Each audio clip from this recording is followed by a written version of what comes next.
Welcome to Ratna's kitchen. Ratna's কিচেনে আপনাদের সকলকে স্বাগত। আজকে আমি বানাবো গাঠি কচুর দম।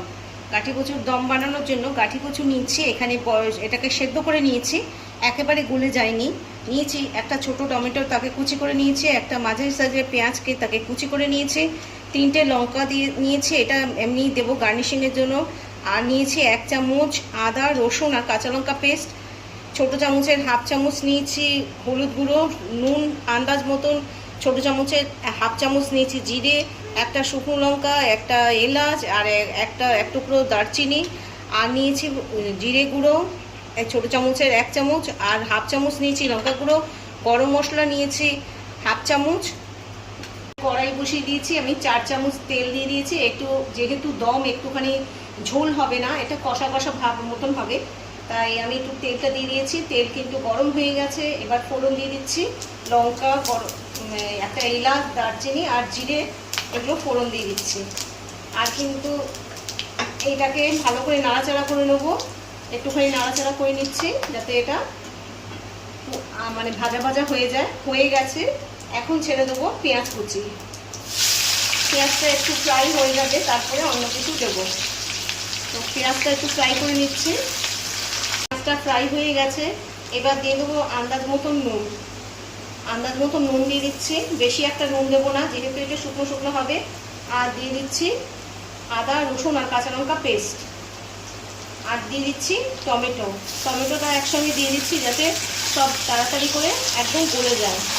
তো ভালো করে একটু নাড়াচাড়া করে নেবো যাতে কাঁচা গন্ধটা না থাকে। ভাজা হয়ে গেছে সমস্ত মশলাগুলো। দেখুন, মশলা বলতে কি সরি, রসুন আদা কাঁচা লঙ্কা টমেটো আর পেঁয়াজ তো আগেই দিয়ে দিয়েছি, এগুলো সব ফ্রাই হয়ে গেছে, কাঁচা গন্ধ চলে গেছে। এবার দিয়ে দেবো জিরে গুঁড়ো, দিয়ে দেবো লঙ্কা গুঁড়ো, দিয়ে দেবো হলুদ গুঁড়ো। খুব সহজ রান্না, খেতে কিন্তু দুর্দান্ত লাগে। এইগুলো এরকমভাবে রান্না করলে মাছ মাংসের কথা কিন্তু ভুলে যেতে হবে, দারুণ লাগে। যারা কচু খেতে চান না বা গাঠি কচু খান না, তারা কিন্তু এইভাবে একবার বানিয়ে দেখবেন, ভীষণ ভালো লাগে। মনেই হবে না যে মাছ মাংস ছাড়া আমি কচু দিয়ে খাচ্ছি। তাই এইভাবে একবার অবশ্যই কিন্তু আপনারা ট্রাই করবেন।